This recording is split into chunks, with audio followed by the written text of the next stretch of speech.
Right now, all around you, there is a massive, pulsing world of light and electricity. It's completely unseen, constantly working, and it literally powers modern civilization. Today, we're going to uncover this invisible digital nervous system. We usually just expect our digital lives to, simply work. But the actual machinery running behind the scenes, it is absolutely cinematic in its scale. Okay, let's dive into this. I want you to imagine the exact moment you interact with your smartphone. You know the drill. You press play on a YouTube video, or maybe you hit send on a WhatsApp message to a friend across town. In that split second, literally before you can even blink, a massive, globally orchestrated chain reaction kicks off. It feels like magic. But actually, scratch that, it's not magic at all. It's networking. And listen, this isn't just some super niche topic reserved for IT professionals hiding in back rooms. This is the literal backbone of our daily lives and, frankly, the entire global digital economy. Think about it. Whether we're doom scrolling on TikTok, binging Netflix, checking our bank balance, playing some intense multiplayer game, or even using the latest cloud AI tools, we are constantly relying on this invisible infrastructure. Even the traffic lights in smart cities depend on it. Without it, the modern world would just fall apart. Section 1. The digital nervous system. So to really grasp how all of this works, we've got to start at the foundation. At its core, a computer network is basically just a digital conversation. It's a conversation between multiple computing devices, which we call nodes, that are connected together to share data and resources efficiently. Think about a simple home setup, right? Imagine a house where everyone has their own computer and everyone needs to print a document. In a world without networks, you'd have to buy a separate printer for every single person, or keep walking a USB drive back and forth. No thanks. But with a network, all devices connect and share a single printer. Boom, one resource serves everyone. It's way more efficient, it reduces costs, and it allows for instant communication. Now, take that exact concept and just expand it exponentially across the entire globe. Section 2. The Postal Service of Data. Okay, so that's the what. But how does the data actually physically move? Like, how does a photo on your phone get to a server thousands of miles away? Well, when you send a WhatsApp message, your phone doesn't just launch the entire message in one giant chunk. It actually breaks it down into tiny, manageable pieces called packets. And this brilliantly illustrates how the internet is exactly like the postal service. In the physical world, you write a letter, slap a home address on the envelope, and send it through a mail sorting facility, right? In the digital world, we call this packet switching. Your data is broken down into data packets, assigned digital destination addresses, and sent through digital sorting facilities. So what exactly is that digital destination address? We call it an IP address. It is a totally unique numerical identifier assigned to every single device on a network. Look, just like a physical letter is going to get lost if it doesn't have a real street address, your data packets absolutely need an IP address to navigate the complex, chaotic flow of the internet. It tells the network exactly where the packet came from and exactly where it needs to go. No address, no delivery. But who's actually doing this sorting here? This is where we meet the hardware, switches and routers. You can think of switches kind of like smart power strips. They connect multiple devices within the exact same local network.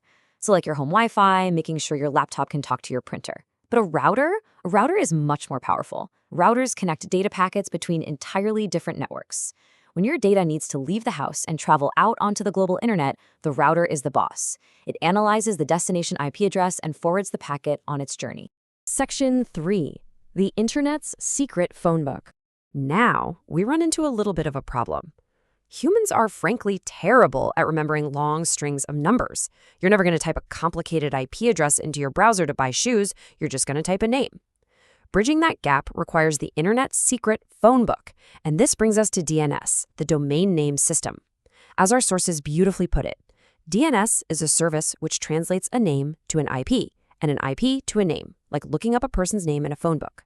We like simple mnemonic names like Google.com or Amazon.com, but computers and routers, they only understand fixed-length numbers like 1.1.1.1.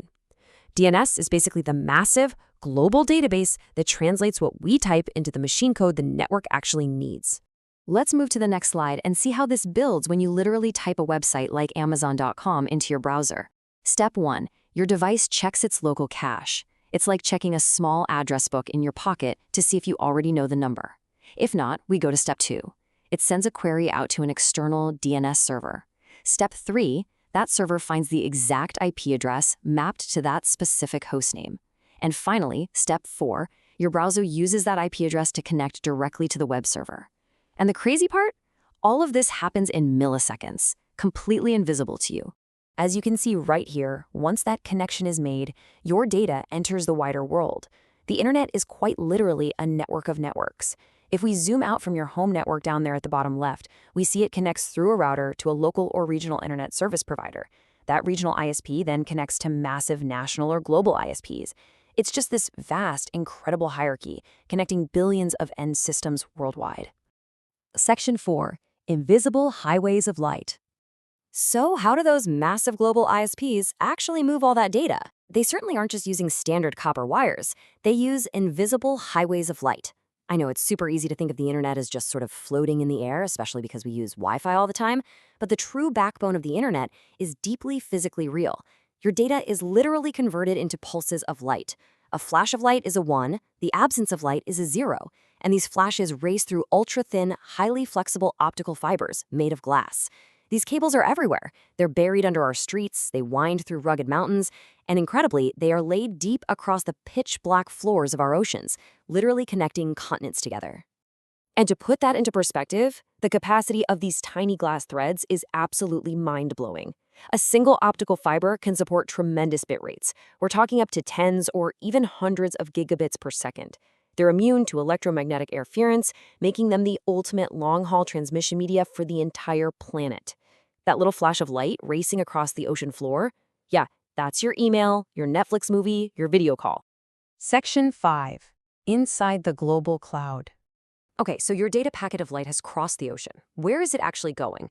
It's heading to the final macro destination, inside the global cloud. Now, what's really interesting about this slide is the sheer physical scale of it all. When we say the cloud, what we are really talking about are massive data centers owned by companies like Amazon, Microsoft, and Google. Just look at how they're built. Cloud providers are literally taking standard 12-meter shipping containers and using them as mini data centers. Each container has up to a few thousand hosts just packed into racks. They simply deploy these prefabricated containers into massive warehouses and wire them all together. And they engineer this whole shebang for extreme reliability. To ensure that your favorite apps literally never go down, cloud providers use something called availability zones. Basically, they replicate distinct data centers in different buildings that are a few kilometers apart. They constantly synchronize all the transactional data across these zones. So what does this mean for you? It means if a hardware component fails, or even if an entire building loses power, the system has fault tolerance. Your app keeps running seamlessly because another data center nearby instantly takes over the load. It's genius. Section 6. Your gateway to the future. Look, understanding all of this, from data packets and routers to undersea fiber optics, it isn't just an academic exercise. It is absolutely crucial. It's the key to navigating what comes next. Computer networking is the ultimate future-proof foundation. It's the bedrock for all the exciting future technologies we hear about. Artificial intelligence, smart cities, the Internet of Things, advanced cybersecurity. None of this can exist without the network. If the digital nervous system fails, the future of tech basically falls apart. Understanding how data moves means you understand how the modern world operates. So the crucial point is this: learning these skills is your gateway to incredible global opportunities. And the best part? Even if you have absolutely zero technical background right now, you can start mastering this space.